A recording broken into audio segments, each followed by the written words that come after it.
In this episode, David captures Ellie, and you see Joel is slowly recovering because Ellie was able to get him medicine.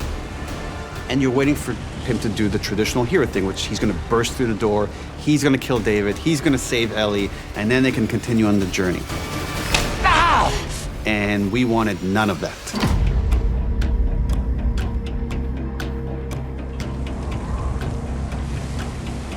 We think of it as our cold episode. That one was really cold. And it needed to be, because the episode in many ways is about deprivation. Shooting in February in Calgary was freezing. Obviously also holding a freaking rifle up, so like a 5-minute scene was tricky.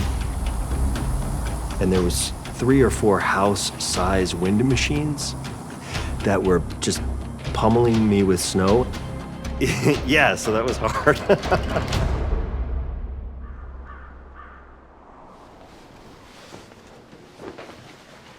You thirsty? So we find ourselves in this darkest place with the darkest version of Joel. And Ellie is forced to survive on her own. This sequence is the thing that inspired me or like made me want to make the game. So in the game, at this point, you play as Ellie. And it's this really wonderful moment when you watch people play it because they almost always say, oh my God, I'm Ellie. You're quite a hunter. We didn't even hear you coming. Turn around and walk away. She is prickly and doesn't trust anybody.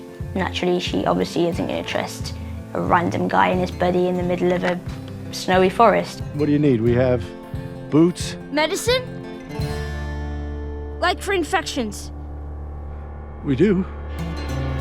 David presents as the good dad. And we begin to wonder if maybe she has met the one good person out there. We, of course, see fairly early on that there's also a very dark part of David. We bring her back with us. I'm gonna lead them away from you. But if anybody makes it down here, you fucking kill them. You got it?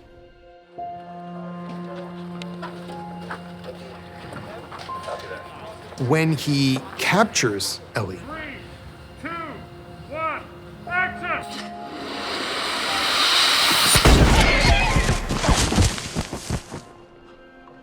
we are all meant to feel hopeless, because it is hopeless for her.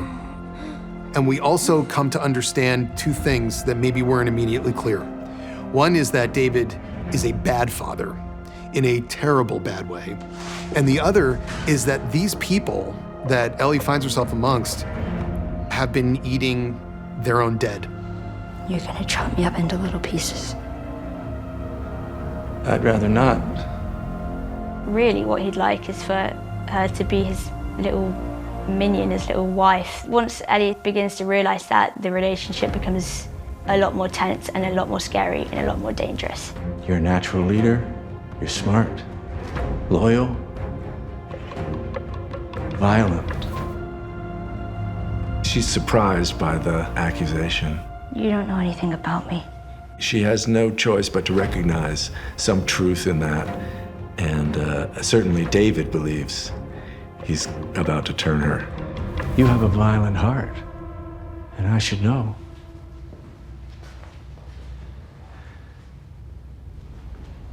I've always had a violent heart. David says something to her that's absolutely true, because he sees it in her, because he knows it's in him. He says, you have a violent heart. Ow! Ow! Ow! And that is something that Neil and I talked about quite a bit. It's not in the game, that line. As much as we love her, we also have to be a little scared of her. Tell them that Ellie is a little girl who broke her fucking finger! The sun part, you were lying down and you hit. Yes. I don't remember if you... I went up a little like this, but I did that. My connection to this story and really this world is a little bit more unique than others. The sawmill scene exists in the game to endear David to Ellie and to see this come to life in a completely different way. It's been a mind trip, man. It really has been.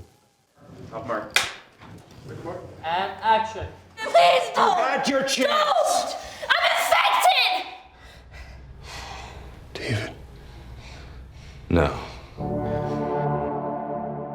Playing any character is an upgrade from what I thought I was going to be able to do. I thought I was going to be like a clicker. Ellie gets to demonstrate this incredible moment of, intellect and resilience and also just ferocious violence. And she plants that cleaver right here. And I slam up against the wall and I slump up against this thing and I slide down. And I was like, that looks awesome. Ellie! You don't know how good I am! We see Joel coming to help her, and we are rooting for Joel to save her, but that's not gonna get it done. In the end, the only person who can save Ellie is Ellie. And how? Violence. It scars her in a way that forever changes her. No! Get off of me! In a way, Joel saves her, but more emotionally. She's just so broken that she doesn't know what to say and she's covered in blood. And then she just looks him right in the eye and she leans forward and hugs him. Okay. It's okay, baby girl. And all he can say is this thing that he hasn't said in 20 years, which is baby girl, which is what he called his daughter. At the end of this story, you can see something snap in her. And the question is it permanent, or can she find her way back?